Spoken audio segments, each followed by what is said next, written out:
10 taon na ang nakakalipas mula nang mawala si Angela, ang batang biglang naglaho habang naglalaro sa parke.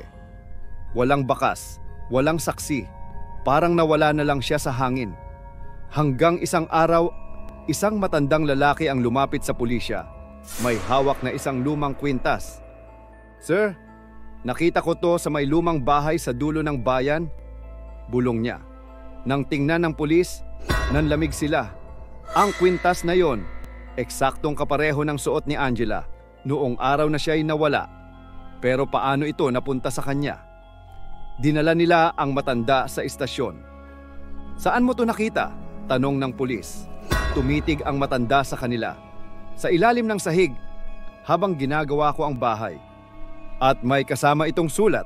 Inilabas niya ang isang lukot na papel, halatang luma. Dahan-dahan itong binasa ng pulis. "Tulungan niyo po ako." Napatingin silang lahat sa matanda. "Pero, kailan mo ba nakita to?" tanong ng pulis. Napabuntong hininga ang matanda. 10 taon na ang nakakalipas. Tumahimik ang lahat nang biglang umihip ang malamig na hangin sa loob ng presinto. At sa puting dingding, dahan-dahang lumabas ang malabong refleksyon ng isang batang babae. Natakot ka ba sa kwento?